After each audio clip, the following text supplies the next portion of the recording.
ਸਾਰਿਆਂ ਨੂੰ ਜੈ ਮਸੀਹ ਕੀ। ਮੇਰਾ ਨਾਮ ਡਿੰਪਲ ਹੈ ਔਰ ਮੈਂ ਫਿਰ ਤੋਂ ਪਰਮੇਸ਼ਵਰ ਦੀ ਹਜ਼ੂਰੀ ਦੇ ਵਿੱਚ ਤੁਹਾਡਾ ਸਭ ਦਾ ਵੈਲਕਮ ਕਰਦੀ ਹਾਂ। ਜੋ ਖੁਦਾਵੰਦ ਨੇ ਮੇਰੇ 'ਤੇ ਫਿਰ ਤੋਂ ਇੱਕ ਨਵੇਂ ਭੇਤ ਨੂੰ ਜ਼ਾਹਿਰ ਕੀਤਾ ਔਰ ਮੈਂ ਉਸ ਭੇਤ ਨੂੰ ਤੁਹਾਡੇ ਸਭ ਦੇ ਨਾਲ ਸ਼ੇਅਰ ਕਰਨ ਜਾ ਰਹੀ ਹਾਂ। ਸੋ ਆਓ ਅਸੀਂ ਸਭ ਜਣ ਮਿਲ ਕੇ ਪਰਮੇਸ਼ਵਰ ਦੇ ਇਸ ਰੈਵਲੇਸ਼ਨ ਨੂੰ, ਇਸ ਭੇਤ ਨੂੰ ਅਸੀਂ ਸੁਣੀਏ, ਸਮਝੀਏ। ਖੁਦਾਵੰਦ ਸਾਨੂੰ ਕੀ ਕਹਿ ਰਿਹਾ, ਕੀ ਸਮਝਾ ਰਿਹਾ ਹੈ। ਹਾਲੇਲੂਇਆ। ਸੋ ਅਸੀਂ ਪਰਮੇਸ਼ਵਰ ਦੀ ਵਚਨ ਤਰਫ ਚਲਦੇ ਹਾਂ। ਜਿੱਦਾਂ ਕਿ ਅਸੀਂ ਸਾਰੇ ਜਾਣਦੇ ਹਾਂ ਕਿ ਖੁਦਾਵੰਦ ਦੀ ਅਨੋਖੀ ਚੋਣ, ਪਰਮੇਸ਼ਵਰ ਅਨੋਖੀ ਚੋਣ ਕਰਦੇ ਹੈ ਸਾਡੀ ਸਭ ਦੀ। ਔਰ ਵਚਨ ਦੇ ਵਿੱਚ ਵੀ ਅਸੀਂ ਦੇਖਿਆ ਕਿ ਪਰਮੇਸ਼ਵਰ ਨੇ ਸਮੇਂ ਦੇ ਹਿਸਾਬ ਨਾਲ ਵੱਖ-ਵੱਖ ਤਰੀਕੇ ਨਾਲ ਕਿਸ ਤਰ੍ਹਾਂ ਅਨੋਖੀ ਚੋਣ ਕੀਤੀ। ਅੱਜ ਦਾ ਮੇਰਾ ਟੌਪਿਕ ਵੀ ਇਹੀ ਹੈ, ਅਨੋਖੀ ਚੋਣ, ਪਰਮੇਸ਼ਵਰ ਦੇ ਦੁਆਰਾ ਅਨੋਖੀ ਚੋਣ। ਹਾਲੇਲੂਇਆ। ਅਸੀਂ ਜਾਣਦੇ ਹਾਂ ਪਰਮੇਸ਼ਵਰ ਦੇ ਵਚਨ ਦੇ ਵਿੱਚ ਖੁਦਾਵੰਦ ਜਿਸ ਤਰ੍ਹਾਂ ਪਰਮੇਸ਼ਵਰ ਨੇ ਆਪਣੇ ਕੰਮਾਂ ਨੂੰ ਸਾਡੇ ਕੋਲੋਂ ਕਰਾਉਣਾ, ਜਾਂ ਪਰਮੇਸ਼ਵਰ ਦੇ ਜੋ ਪਵਿੱਤਰ ਕਲਾਮ ਦੇ ਵਿੱਚ ਲਿਖਿਆ ਹੋਇਆ ਜੋ ਕਰੈਕਟਰ ਅੱਜ ਪਰਮੇਸ਼ਵਰ ਮੈਨੂੰ ਦੱਸੇ, ਉਹਨਾਂ ਦੀ ਚੋਣ ਕਿਸ ਤਰ੍ਹਾਂ ਪਰਮੇਸ਼ਵਰ ਨੇ ਕੀਤੀ, ਸਮੇਂ ਦੇ ਅਕੋਰਡਿੰਗਲੀ ਕਿਸ ਤਰ੍ਹਾਂ ਅਲੱਗ-ਅਲੱਗ ਚੋਣ ਕੀਤੀ।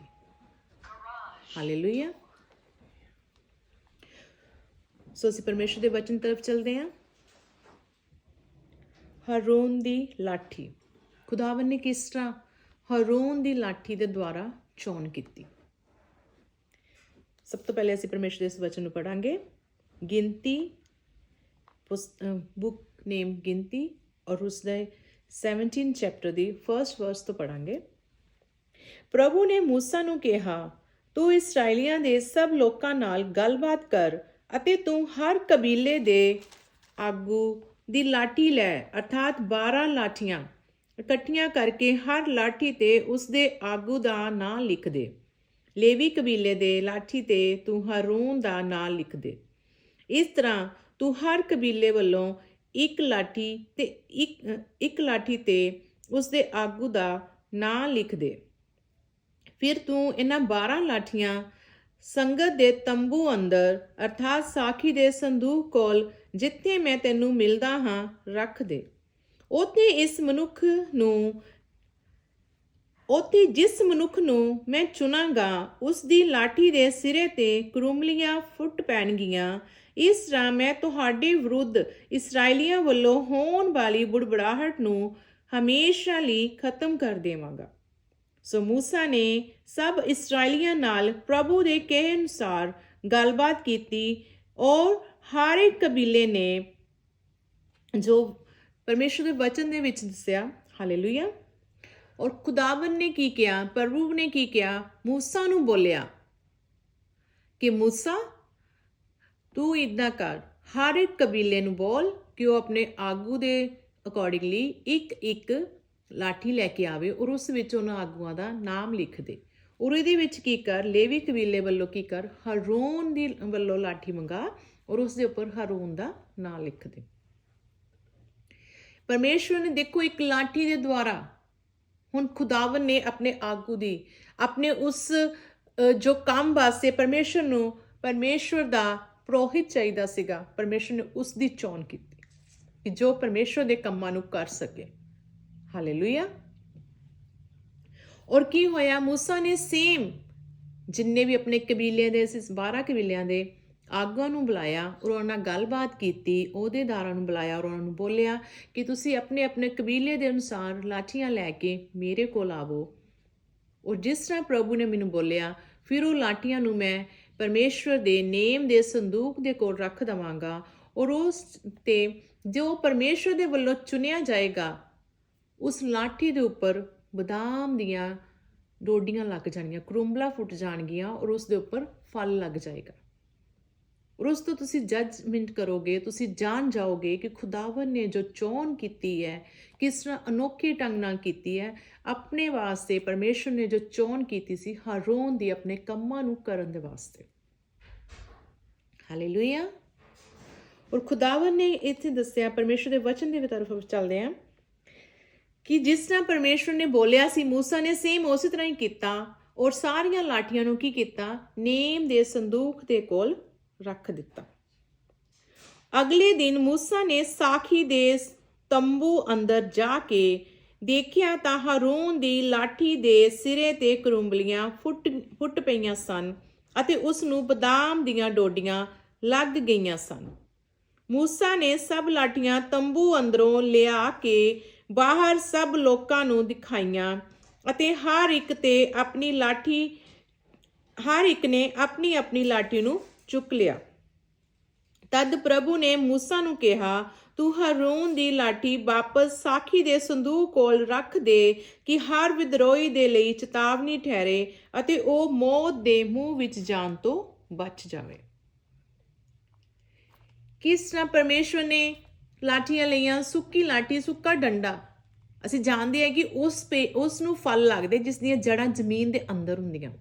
ਇੱਕ ਸੁੱਕਾ ਡੰਡਾ ਅਸੀਂ ਲਿਆ ਔਰ ਉਹਨੂੰ ਆਪਾਂ ਰੱਖ ਦਿੱਤਾ, ਅਸੀਂ ਚਾਹੇ ਉਹਨੂੰ ਜਿੰਦਰ ਮਰਜ਼ੀ ਰੱਖ ਛੱਡੀਏ, ਉਹ ਸੁੱਕੀ ਜਾਏਗਾ, ਉਸ ਨੂੰ ਫਲ ਨਹੀਂ ਲੱਗੇਗਾ। ਪਰ ਇਹ ਪਰਮੇਸ਼ਵਰ ਦੀ ਚੋਣ ਸੀ। ਖੁਦਾਵੰਦ ਨੇ ਕੀ ਕੀਤਾ? ਲਾਠੀਆਂ ਦੇ ਦੁਆਰਾ ਪਰਮੇਸ਼ਵਰ ਨੇ ਕੀ ਕੀਤਾ? ਚੋਣ ਕੀਤੀ ਕਿ ਜਿਸ ਨੂੰ ਮੈਂ ਚੁਣਿਆ, ਜੋ ਮੇਰਾ ਠਹਿਰਾਇਆ, ਉਹ ਕੌਣ ਹੋਏਗਾ? ਇਸ ਤਰ੍ਹਾਂ ਕਰ, ਹਰ ਕਬੀਲੇ ਵਿੱਚੋਂ ਲਾਠੀ ਮੰਗਵਾ ਔਰ ਜਿਹਦੇ ਉੱਪਰ ਫਲ ਲੱਗੇਗਾ ਕਰੂੰਬਲਾਂ ਫੁੱਟ ਪੈਣਗੀਆਂ। ਜੋ ਸੁੱਕੀ ਲਾਠੀ ਹਰੀ ਹੋ ਜਾਏਗੀ, ਬਿਨਾਂ ਉਸਨੂੰ ਅਸੀਂ ਬੀਜਿਆ, ਗੱਡਿਆ ਮਿੱਟੀ 'ਚ, ਬਿਨਾਂ ਕੋਈ ਖਾਦ, ਬਿਨਾਂ ਕੋਈ ਪਾਣੀ ਪਾਇਆ, ਉਸ 'ਤੇ ਕੀ ਹੋ ਜਾਣਗੇ? ਫਲ ਲੱਗ ਜਾਣਗੇ। ਇਹ ਪਰਮੇਸ਼ਵਰ ਨੇ ਅਨੋਖੀ ਚੋਣ, ਸਾਡੇ ਵਿੱਚ ਇਸ ਤਰ੍ਹਾਂ ਦਾ ਕੋਈ ਵੀ ਨਹੀਂ ਕਰ ਸਕਦਾ, ਸਿਰਫ ਔਰ ਸਿਰਫ ਸਾਡਾ ਖੁਦਾਵੰਦ ਕਰ ਸਕਦਾ। ਇਹ ਅਨੋਖੀ ਚੋਣ ਜਿਹੜੀ ਪਰਮੇਸ਼ਵਰ ਹੀ ਕਰ ਸਕਦੇ। ਹਾਲੇਲੂਇਆ। ਸੋ ਪਰਮੇਸ਼ਵਰ ਨੇ ਮੂਸਾ ਦੀ ਲਾਠੀ ਨੂੰ ਕੀ ਕੀਤਾ? ਬੋਲਿਆ, ਹਾਰੂਨ ਦੀ ਲਾਠੀ ਨੂੰ ਲੈ ਕੇ ਮੂਸਾ ਨੂੰ ਬੋਲਿਆ ਕਿ ਮੂਸਾ, ਤੂੰ ਹਾਰੂਨ ਦੀ ਲਾਠੀ ਜੋ ਕਰੂੰਬਲਾ ਫੁੱਟ ਗਈਆਂ ਉਸ ਨੂੰ ਲੈ ਕੇ ਜਾ ਕੇ ਮੇਰੇ ਸੰਦੂਕ ਤੇ ਲਾ ਕੇ ਰੱਖ ਦੇ, ਜੋ ਕਿ ਸਾਖੀ ਦੇ ਤੰਬੂ ਅੰਦਰ ਰੱਖ ਦਿੱਤੀ। ਔਰ ਕੀ ਹੋਇਆ? ਸਾਖੀ ਦੇ ਸੰਦੂਕ ਕੋਲ ਜਦੋਂ ਰੱਖ ਦਿੱਤਾ ਤਾਂ ਕਿ ਇਹ ਆਉਣ ਵਾਲੀਆਂ ਪੀੜ੍ਹੀਆਂ ਦੇ ਲਈ ਕੀ ਹੋਵੇ? ਇੱਕ ਚੇਤਾਵਨੀ ਹੋਵੇ ਕਿ ਉਹ ਦੁਬਾਰਾ ਤੋਂ ਇਹ ਪਾਪ ਨਾ ਕਰਨ, ਬੁੜਬੜਾਉਣ ਨਾ। ਹਾਲੇਲੂਇਆ। ਔਰ ਸੇਮ ਅਸੀਂ ਜਾਣਦੇ ਹਾਂ ਕਿ ਖੁਦਾਵੰਦ ਨੇ ਜਦੋਂ ਇਸਰਾਈਲੀ ਲੋਕੀ ਆਪਣੇ ਵਾਸਤੇ ਰਾਜੇ ਦੀ ਮੰਗ ਕਰ ਰਹੇ ਸੀਗੇ, ਤੇ ਪਰਮੇਸ਼ਵਰ ਨੇ ਜਦੋਂ ਸੈਮੂਅਲ ਦੇ ਦੁਆਰਾ ਕਿਸ ਤਰ੍ਹਾਂ ਪਰਮੇਸ਼ਵਰ ਨੇ ਇੱਕ ਰਾਜੇ ਦੀ ਚੋਣ ਕੀਤੀ। ਸੌਲ ਰਾਜਾ ਦੀ ਚੋਣ ਕਿਸ ਤਰ੍ਹਾਂ ਹੋਈ? ਜੋ ਪਹਿਲਾ ਰਾਜਾ ਸੀ ਇਸਰਾਈਲਾਂ ਦਾ। ਹਾਲੇਲੂਇਆ। ਉਹ ਕੀ ਕਰ ਰਿਹਾ ਸੀ? ਉਹ ਘਰੋਂ ਨਿਕਲਿਆ ਸੀਗਾ ਕਿਸ ਕੰਮ ਲਈ? ਆਪਣੇ ਬਾਪ ਦੀਆਂ ਜੋ ਗਧੀਆਂ ਗਵਾਚ ਗਈਆਂ ਸੀ ਉਹਨਾਂ ਨੂੰ ਲੱਭਣ ਵਾਸਤੇ ਉਹ ਆਪਣੇ ਨੌਕਰ ਨੂੰ ਨਾਲ ਲੈ ਕੇ ਜਾ ਰਿਹਾ ਸੀਗਾ। ਔਰ ਰਸਤੇ 'ਚ ਜਾਂਦੇ ਜਾਂਦੇ ਉਹ ਕਾਫੀ ਦੂਰ ਚਲੇ ਗਏ, ਲੱਭਦੇ ਗਧੀਆਂ ਨੂੰ।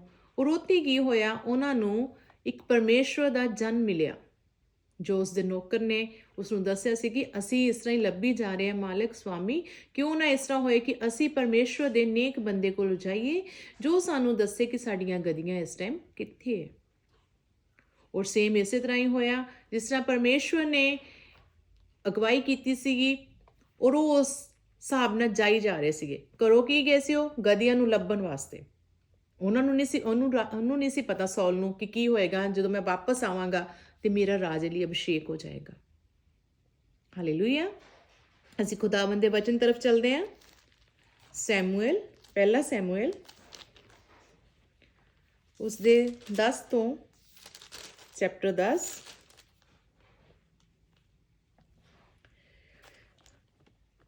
10 ਦੇ ਵਿੱਚ ਉਸਦੀ ਫਸਟ ਵਰਸ ਤੋਂ ਪੜਾਂਗੇ। ਫਿਰ ਸੈਮੂਅਲ ਨੇ ਇੱਕ ਤੇਲ ਦੀ ਕੁੱਪੀ ਲੈ ਕੇ ਸਾਊਲ ਦੇ ਉੱਤੇ ਤੇਲ ਡੋਲ ਕੇ ਉਸ ਦਾ ਅਭਿਸ਼ੇਕ ਕੀਤਾ ਅਤੇ ਉਸ ਨੂੰ ਚੁੰਮਦੇ ਹੋਏ ਕਿਹਾ, ਪ੍ਰਭੂ ਨੇ ਤੇਰਾ ਅਭਿਸ਼ੇਕ ਕੀਤਾ ਹੈ ਕਿ ਤੂੰ ਉਸ ਦੇ ਲੋਕਾਂ ਇਸਰਾਇਲ ਉੱਤੇ ਰਾਜ ਕਰੇ। ਤੂੰ ਉਸ ਦੇ ਲੋਕਾਂ ਉੱਤੇ ਰਾਜ ਕਰੇਗਾ ਅਤੇ ਉਹਨਾਂ ਨੂੰ ਉਹਨਾਂ ਦੇ ਵੈਰੀਆਂ ਤੋਂ ਬਚਾਵੇਂਗਾ। ਪ੍ਰਭੂ ਨੇ ਤੈਨੂੰ ਆਪਣੇ ਲੋਕਾਂ ਦਾ ਰਾਜਾ ਹੋਣ ਲਈ ਚੁਣਿਆ ਹੈ। ਹਾਲੇਲੂਇਆ। ਕੀ ਕਹਿੰਦੇ ਇੱਥੇ? ਪ੍ਰਭੂ ਨੇ ਕੀ ਕੀਤਾ? ਕਹਿੰਦੇ ਕਿ ਤੈਨੂੰ ਆਪਣੇ ਲੋਕਾਂ ਦਾ ਰਾਜਾ ਹੋਣ ਲਈ ਚੁਣ ਲਿਆ। ਉਹ ਕੀ ਕਰਨ ਲਈ ਆਇਆ ਸੀ? ਕਿ ਉਹ ਰਾਜਾ ਬਣਨ ਲਈ ਆਇਆ ਸੀਗਾ? ਨਹੀਂ, ਉਹ ਸਿਰਫ ਔਰ ਸਿਰਫ ਕੀ ਕਰ ਰਿਹਾ ਸੀਗਾ? ਆਪਣੇ ਪਿਤਾ ਦੀ ਆਗਿਆ ਨੂੰ ਪਾ ਕੇ ਆਪਣੇ ਨੌਕਰ ਨੂੰ ਨਾਲ ਲੈ ਕੇ ਗਧੀਆਂ ਨੂੰ ਲੱਭਣ ਆਇਆ ਸੀ। ਜੋ ਗਵਾਚ ਗਈਆਂ ਸੀਗੀਆਂ ਉਸਦੇ ਪਿਤਾ ਦੀਆਂ। ਉਸਨੂੰ ਲੱਭਦੇ ਹੋਏ ਕੀ ਹੋਇਆ, ਪਰਮੇਸ਼ਵਰ ਦੇ ਦਾਸ ਨੇ ਉਸਨੂੰ ਬੋਲਿਆ, ਉਸਦਾ ਰਸਤੇ ਵਿੱਚ ਹੀ ਉਸ ਜਗ੍ਹਾ ਤੇ ਉਸਦਾ ਅਭਿਸ਼ੇਕ ਕਰ ਦਿੱਤਾ ਇਸਰਾਇਲ ਕੌਮ ਦਾ ਰਾਜਾ। ਇਸਰਾਇਲੀਆਂ ਦੇ ਉੱਪਰ ਰਾਜ ਕਰਨ ਲਈ ਉਸਨੂੰ ਰਾਜਾ ਠਹਿਰਾਤਾ।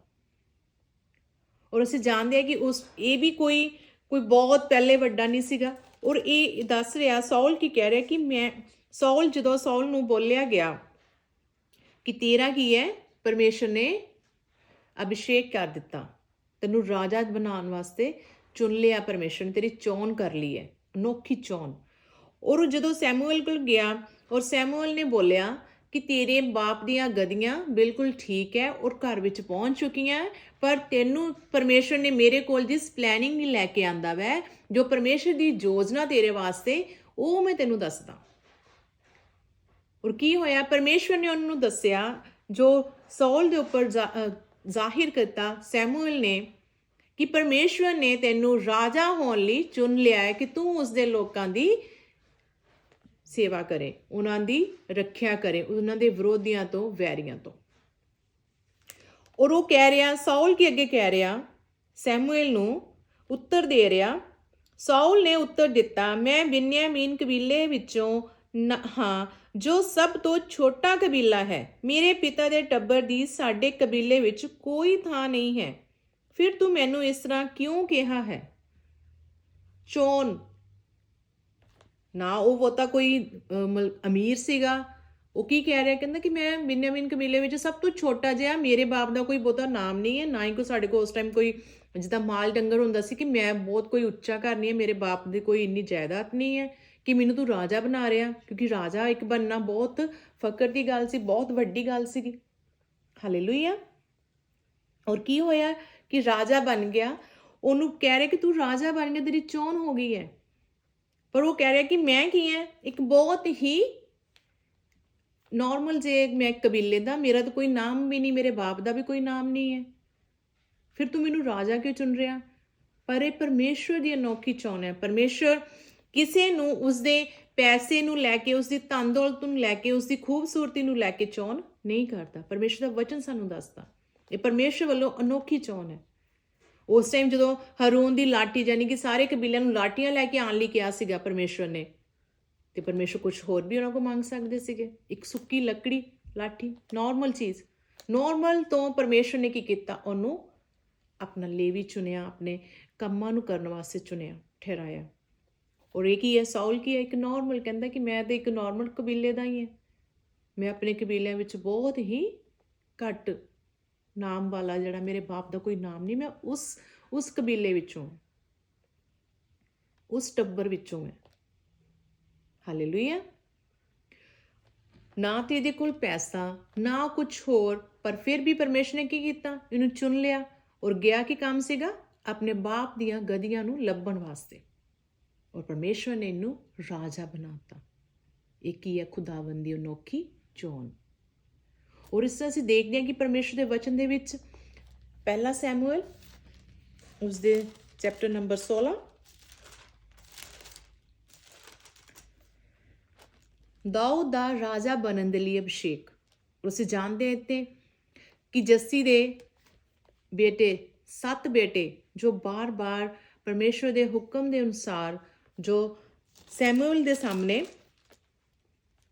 ਭੇਜੇ ਗਏ ਸੀਗੇ, ਜੱਸੀ ਨੇ ਭੇਜੇ ਸੀਗੇ ਕਿ ਸ਼ਾਇਦ ਪਰਮੇਸ਼ਰ ਨੇ ਇਹਦੀ ਚੋਣ ਕੀਤੀ ਹੈ। ਉਹਨੇ ਆਪਣਾ ਵੱਡੇ ਬੇਟੇ ਤੋਂ ਲੈ ਕੇ ਸਾਰੇ ਬੇਟੇ 1 ਬਾਈ 1 ਕੀ ਕੀਤਾ, ਸੈਮੂਅਲ ਕੋਲ ਭੇਜਿਆ। ਔਰ ਅਸੀਂ ਜਾਣਦੇ ਕਿ ਜਦੋਂ ਪਹਿਲਾ ਬੇਟਾ ਜੱਸੀ ਨੇ ਸੈਮੂਅਲ ਦੇ ਸਾਹਮਣੇ ਭੇਜਿਆ, ਅਸੀਂ ਪਰਮੇਸ਼ਰ ਦੇ ਵਚਨ ਦੀ ਤਰਫ ਚੱਲਦੇ ਹਾਂ ਔਰ ਪਰਮੇਸ਼ਰ ਦੇ ਵਚਨ ਵਿੱਚ ਪੜ੍ਹਦੇ ਹਾਂ। ਹਾਲੇਲੂਇਆ। ਜਦੋਂ ਪਹਿਲਾ ਸੈਮੂਅਲ ਚੈਪਟਰ ਨੰਬਰ 16 ਔਰ ਇਸ ਦੀ ਵਰਸ ਨੰਬਰ ਅਸੀਂ ਪੜਾਂਗੇ 6 ਤੋਂ। ਜਦੋਂ ਉਹ ਸਭ ਆ ਗਏ ਤਾਂ ਸੈਮੂਅਲ ਨੇ ਜੱਸੀ ਦੇ ਪੁੱਤਰ ਅਲੀਆਬ ਨੂੰ ਦੇਖ ਕੇ ਆਪਣੇ ਆਪ ਨੂੰ ਕਿਹਾ, ਜ਼ਰੂਰ ਇਸ ਨੂੰ ਜੋ ਪ੍ਰਭੂ ਦੇ ਸਾਹਮਣੇ ਖੜਾ ਹੈ ਉਸ ਨੇ ਆਪਣੇ ਲਈ ਚੁਣਿਆ ਹੋਵੇਗਾ। ਕੀ ਹੋ ਰਿਹਾ, ਕਹਿੰਦੇ ਕਿ ਉਹ ਸਭ ਤੋਂ ਸੋਹਣਾ ਸੀ, ਲੰਬਾ ਸੀ, ਉੱਚਾ ਲੰਬਾ ਸੀ ਔਰ ਸੋਹਣਾ ਲੱਗ ਰਿਹਾ ਸੀਗਾ। ਔਰ ਸੈਮੂਅਲ ਨੇ ਸੋਚਿਆ ਕਿ ਜ਼ਰੂਰ ਇਹ ਪਰਮੇਸ਼ਵਰ ਦੀ ਕੀ ਹੈ? ਚੋਣ ਹੈ। ਪਰਮੇਸ਼ਵਰ ਨੇ ਇਹਨੂੰ ਹੀ ਚੁਣਿਆ ਹੋਇਆ ਆਪਣੇ ਕੰਮਾਂ ਨੂੰ ਕਰਨ ਵਾਸਤੇ। ਔਰ ਪਰਮੇਸ਼ਵਰ ਅੱਗੇ ਉਸਨੂੰ ਬੋਲ ਰਿਹਾ ਹੈ, ਪਰ ਪ੍ਰਭੂ ਨੇ ਉਸਨੂੰ ਕਿਹਾ, ਤੂੰ ਕੇਵਲ ਉੱਚਾ ਲੰਮਾ ਜਾਂ ਸੁੰਦਰਤਾ ਨੂੰ ਨਾ ਦੇਖ, ਮੈਂ ਇਸ ਨੂੰ ਰੱਦ ਦਿੱਤਾ ਹੈ, ਕਿਉਂਕਿ ਮੇਰੀ ਚੋਣ ਮਨੁੱਖਾਂ ਵਰਗੀ ਨਹੀਂ ਹੈ। ਮਨੁੱਖ ਕੇਵਲ ਬਾਹਰੀ ਸੁੰਦਰਤਾ ਨੂੰ ਦੇਖਦਾ ਹੈ, ਪਰ ਮੈਂ ਮਨ ਦੀ ਸੁੰਦਰਤਾ ਨੂੰ ਦੇਖਦਾ ਹਾਂ। ਹਾਲੇਲੂਇਆ। ਪਰਮੇਸ਼ਵਰ ਦਾ ਇੱਥੇ ਪਵਿੱਤਰ ਕਲਾਮ ਸਾਨੂੰ ਸਿਖਾ ਰਿਹਾ ਕਿ ਅਸੀਂ ਕੀ ਕਰਨਾ। ਪਰਮੇਸ਼ਵਰ ਦੀ ਚੋਣ ਕਿਸ ਤਰ੍ਹਾਂ ਅਨੋਖੀ ਹੈ। ਅਸੀਂ ਕੀ ਕਰਦੇ ਹਾਂ, ਅਸੀਂ ਦੁਨਿਆਵੀ ਹਿਸਾਬ ਨਾਲ ਅਸੀਂ ਕੀ ਕਰਦੇ ਹਾਂ, ਆਪਾਂ ਫਰੈਂਡ ਸਰਕਲ ਚੁਣ ਲੈਂਦੇ ਹਾਂ, ਆਪਣਾ ਜੋ ਲਾਈਫ ਪਾਰਟਨਰ ਕਈ ਅਸੀਂ ਇਸ ਤਰ੍ਹਾਂ ਦਾ ਚੁਣ ਲੈਂਦੇ ਹਾਂ, ਆਪਣੇ ਸਾਡੇ ਪੇਰੈਂਟਸ ਵੀ ਕਈ ਵਾਰੀ ਕਿਉਂਕਿ ਦੁਨਿਆਵੀ ਹਿਸਾਬ ਨਾਲ ਆਪਾਂ ਚੁਣ ਲੈਂਦੇ ਹਾਂ ਉਸ ਚੀਜ਼ ਨੂੰ, ਸੁੰਦਰ ਦੇਖਦੇ ਹਾਂ, ਅੱਛਾ ਘਰ ਚੰਗਾ ਵੈ, ਚਲੋ ਠੀਕ ਹੈ, ਬਟ ਬਾਅਦ ਵਿੱਚ ਪਤਾ ਚੱਲਦਾ ਕਿ ਉਹਦੇ ਵਿੱਚ ਕੀ ਕਮੀ ਹੈ। ਪਰ ਪਰਮੇਸ਼ਵਰ ਕੀ ਕਰਦੇ? ਪਰਮੇਸ਼ਵਰ ਪਹਿਲੇ ਹੀ ਪਰਫੈਕਟ ਚੋਣ ਕਰਦੇ। ਪਰਮੇਸ਼ਵਰ ਕੀ ਕਹਿ ਰਿਹਾ ਕਿ ਮੇਰੀ ਚੋਣ ਇਨਸਾਨ ਵਰਗੀ ਨਹੀਂ ਹੈ, ਮਨੁੱਖਾਂ ਵਰਗੀ ਨਹੀਂ ਹੈ ਜੋ ਬਾਹਰੀ ਸੁੰਦਰਤਾ ਨੂੰ ਦੇਖਦੇ ਹੈ। ਮੇਰੀ ਚੋਣ ਅਨੋਖੀ ਹੈ, ਕਿਉਂਕਿ ਪਰਮੇਸ਼ਵਰ ਤੋਂ ਇੱਕ ਵੀ ਚੀਜ਼ ਛੁਪੀ ਨਹੀਂ ਹੈ। ਪਰਮੇਸ਼ਵਰ ਜਾਣਦੇ ਹੈ ਕਿ ਪਰਮੇਸ਼ਵਰ ਦੇ ਕੰਮਾਂ ਨੂੰ ਕੌਣ ਕਰ ਸਕਦਾ। ਪਰਮੇਸ਼ਵਰ ਨੇ ਸੌਲ ਨੂੰ ਚੁਣਿਆ, ਜਿਸ ਤਰ੍ਹਾਂ ਹਰੋਨ ਨੂੰ ਚੁਣਿਆ, ਸੌਲ ਨੂੰ ਚੁਣਿਆ, ਆਪਣੇ ਲੋਕਾਂ ਦੇ ਰਾਜਾ ਠਹਿਰਾਇਆ। ਔਰ ਇਸੇ ਤਰ੍ਹਾਂ ਪਰਮੇਸ਼ਵਰ ਕੀ ਕਰ ਰਿਹਾ? ਦਾਊਦ ਦੀ ਚੋਣ ਕੀਤੀ ਪਰਮੇਸ਼ਵਰ ਨੇ। ਪਰਮੇਸ਼ਵਰ ਨੇ ਜੱਸੀ ਦੇ ਸਾਰੇ ਬੱਚਿਆਂ ਨੂੰ, ਜੋ 7 ਬੇਟੇ ਸੀ, ਉਹਨਾਂ ਨੂੰ ਕੀ ਕਰ ਦਿੱਤਾ? ਰੱਦ ਦਿੱਤਾ।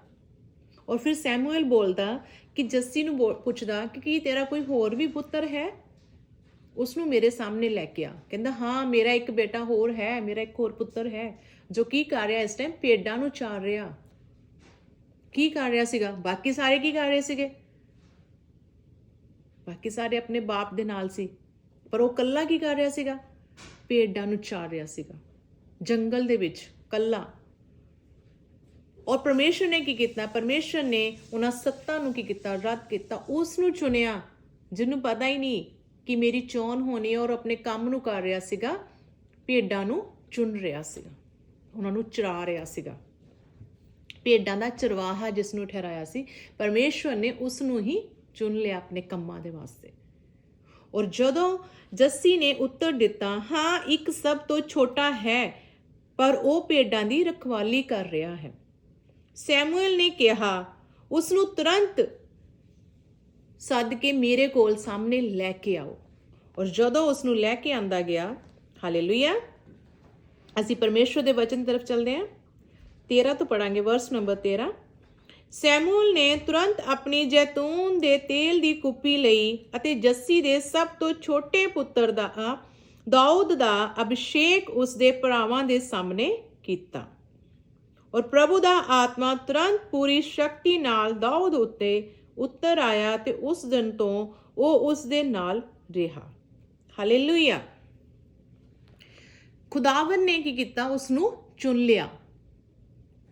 ਦਾਊਦ ਨੂੰ, ਜੋ ਇੱਕ ਭੇਡਾਂ ਚਾਰ ਰਿਹਾ ਸੀ, ਪਰਮੇਸ਼ਰ ਨੇ ਕੀ ਕੀਤਾ? ਉਸ ਨੂੰ ਆਪਣੇ ਲੋਕਾਂ ਦੇ ਉੱਪਰ ਰਾਜਾ ਠਹਿਰਾਤਾ, ਜੋ ਉਮਰ ਵਿੱਚ ਸਭ ਤੋਂ ਛੋਟਾ ਸੀਗਾ, ਔਰ ਆਪਣੇ ਘਰ ਦੇ ਵਿੱਚ ਵੀ ਕੋਈ ਉਹਦਾ ਬਹੁਤਾ ਮਾਣ ਨਹੀਂ ਸੀਗਾ, ਜੋ ਅਲੱਗ ਸੀ। ਜੰਗਲ ਦੇ ਵਿੱਚ ਇੱਕ ਭੇਡਾਂ ਨੋਰਮਲ ਚਾਰਨ ਗਿਆ ਹੋਇਆ ਸੀਗਾ, ਕੋਈ ਪਾਵਰ ਨਹੀਂ ਉਸਦੀ ਘਰ ਵਿੱਚ ਵੀ, ਜਾਂ ਉੱਦਾਂ ਵੀ ਕੁਛ ਨਹੀਂ ਸੀਗਾ। ਔਰ ਪਰਮੇਸ਼ਰ ਨੇ ਕੀ ਕੀਤਾ? ਉਸ ਨੂੰ ਚੁਣ ਲਿਆ। ਇਸ ਕਰਕੇ ਕਿਉਂਕਿ ਪਰਮੇਸ਼ਰ ਦਾ ਵਚਨ ਦੱਸਦਾ ਕਿ ਮੈਂ ਤੈਨੂੰ ਤੇਰੇ ਮਾਂ ਦੇ ਗਰਭ ਦੇ ਵਿੱਚੋਂ ਹੀ ਚੁਣ ਲਿਆ। ਇੱਕ ਖੁਦਾਵੰਦ ਦੀ ਚੋਣ ਹੈ। ਪਰਮੇਸ਼ਰ ਨੇ ਸਾਨੂੰ ਚੁਣ ਲਿਆ, ਪਰ ਸਮੇਂ-ਸਮੇਂ ਤੇ ਸਾਡੇ ਸਾਹਮਣੇ ਉਸ ਹਾਲਾਤਾਂ ਨੂੰ ਲੈ ਕੇ ਆਉਂਦੇ, ਉਸ ਸਿਚੁਏਸ਼ਨ ਨੂੰ ਲੈ ਕੇ ਆਉਂਦੇ, ਜਿਸ ਦੇ ਅਕੋਰਡਿੰਗਲੀ ਫਿਰ ਸਾਡੀ ਚੋਣ ਹੁੰਦੀ ਹੈ। ਉਹ ਭੇਡਾਂ ਚਾਹ ਰਿਹਾ ਸੀ, ਪਰਮੇਸ਼ਰ ਨੇ ਉਸ ਨੂੰ ਚੁਣ ਲਿਆ। ਜੋ ਆਪਣੇ ਬਾਪ ਦੀਆਂ ਗਦੀਆਂ ਲੱਭਣ ਗਿਆ ਸੀ, ਖੁਦਾਵੰਦ ਨੇ ਉਸ ਨੂੰ ਰਾਜਾ ਹੋਣ ਲਈ ਚੁਣ ਲਿਆ।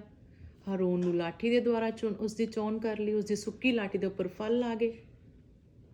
ਔਰ ਇਸੇ ਤਰ੍ਹਾਂ ਹੀ ਖੁਦਾਵੰਦ ਨੇ ਸਾਡੇ ਸਭ ਦੀ, ਅਸੀਂ ਜਿੰਨੇ ਵੀ ਹਾਂ ਹੁਣ ਬਚਾਏ ਗਏ ਹਾਂ, ਪਰਮੇਸ਼ਰ ਦੇ ਕੰਮਾਂ ਨੂੰ ਕਰ ਰਹੇ ਹਾਂ। ਕੋਈ ਦਾਸ ਦਾਸੀਆਂ ਹੈ, ਕੋਈ ਇਵੈਂਜਲਿਜ਼ਮ ਕਰ ਰਿਹਾ ਹੈ, ਕੋਈ ਵੈਸੇ ਹੀ ਪਰਮੇਸ਼ਰ ਦੇ ਨਾਮ ਦਾ ਕੰਮਾਂ ਵਿੱਚ ਵਲੰਟੀਅਰ, ਐਜ਼ ਅ ਵਲੰਟੀਅਰ, ਜਾਂ ਕੁਆਇਰ ਟੀਮ 'ਚ ਹੈ, ਕੋਈ ਅੱਛਾ ਵਰਸ਼ਿਪਰ ਹੈ। ਸਾਰਾ ਕੁਝ ਜੋ ਪਰਮੇਸ਼ਰ ਦਾ, ਕੋਈ ਸਰਮਨ ਸੁਣਾ ਰਿਹਾ, ਪਰਮੇਸ਼ਰ ਨੇ ਅਲੱਗ-ਅਲੱਗ ਗਿਫਟ ਦਿੱਤੇ ਉਹਨਾਂ ਨੂੰ। ਵੱਖ-ਵੱਖ ਸਾਡੀ ਚੋਣ ਹੈ, ਸਾਡੀ ਸਭ ਦੀ ਚੋਣ ਸੇਮ ਨਹੀਂ ਹੈ। ਅਸੀਂ 3 ਕਰੈਕਟਰ ਬਾਈਬਲ ਦੇ ਵਿੱਚੋਂ ਅਸੀਂ ਲਏ, ਪਰਮੇਸ਼ਰ ਜੋ ਦੱਸੇ, ਔਰ ਉਹਨਾਂ ਤਿੰਨਾਂ ਦੀ ਚੋਣ ਅਲੱਗ-ਅਲੱਗ ਤਰੀਕੇ ਨਾਲ, ਅਨੋਖੇ ਢੰਗ ਨਾਲ ਹੋਈ।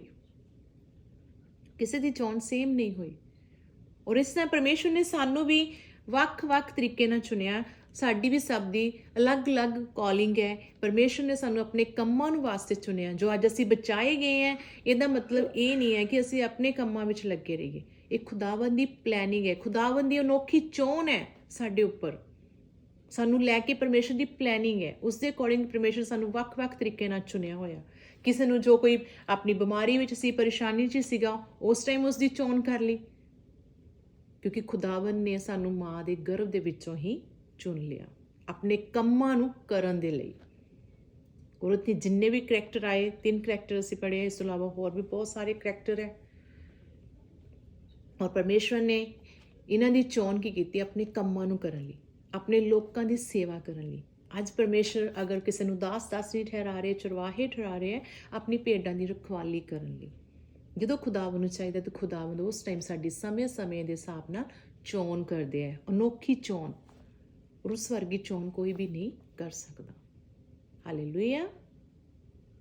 ਸੋ ਖੁਦਾਵੰਦ ਦੀ ਜੋ ਅਨੋਖੀ ਚੋਣ ਹੈ, ਅਸੀਂ ਉਸ ਦੇ ਅਕੋਰਡਿੰਗਲੀ ਜੋ ਪਰਮੇਸ਼ਰ ਨੇ ਸਾਨੂੰ ਚੁਣਿਆ, ਜਿਸ ਤਰ੍ਹਾਂ ਪਰਮੇਸ਼ਰ ਦੀ ਪਲੈਨਿੰਗ ਸੀਗੀ ਹਰੂਨ ਦੇ ਲਈ, ਸੈਮੂਅਲ ਦੇ ਵਿੱਚ ਅਸੀਂ ਪੜ੍ਹਿਆ, ਸਾਊਲ ਦੇ ਲਈ, ਦਾਊਦ ਦੇ ਲਈ, ਔਰ ਇਸ ਤੋਂ ਇਲਾਵਾ ਹੋਰ ਬਹੁਤ ਸਾਰੇ ਕਰੈਕਟਰ ਉਹਨਾਂ ਲਈ। ਇਸ ਤਰ੍ਹਾਂ ਹੀ ਸੇਮ ਪਰਮੇਸ਼ਵਰ ਨੇ ਸਾਡੀ ਵੀ ਚੋਣ ਕੀਤੀ ਹੈ ਆਪਣੇ ਕੰਮਾਂ ਨੂੰ ਕਰਨ ਲਈ। ਔਰ ਅਸੀਂ ਇਸ ਅਨੋਖੀ ਚੋਣ ਨੂੰ ਅਸੀਂ ਕੀ ਕਰਨਾ? ਸਮਝਣਾ, ਔਰ ਪਰਮੇਸ਼ਰ ਦੀ ਜੋ ਕਾਲਿੰਗ ਸਾਡੇ ਵਾਸਤੇ ਸਭ ਲਈ ਠਹਿਰਾਈ ਉਸ ਨੂੰ ਸਮਝਣਾ, ਔਰ ਉਸ ਦੇ ਅਕੋਰਡਿੰਗਲੀ ਅਸੀਂ ਚੱਲਣਾ। ਆਪਣੇ ਆਪ ਨੂੰ ਉਸ ਤਰ੍ਹਾਂ ਬਣਾਉਣਾ ਕਿ ਖੁਦਾਵੰਦ ਸਾਨੂੰ ਵੀ ਆਪਣੇ ਕੰਮਾਂ ਲਈ ਯੂਜ਼ ਕਰ ਸਕਣ। ਹਾਲੇਲੂਇਆ। ਸੋ ਖੁਦਾਵੰਦ ਦੇ ਇਹਨਾਂ ਵਚਨਾਂ ਦੇ ਪੜ੍ਹੇ ਸੁਣੇ ਜਾਣ ਤੇ ਸਭ ਨੂੰ ਆਸ਼ੀਸ਼ ਬਰਕਤ ਮਿਲੇ। ਆਮੀਨ।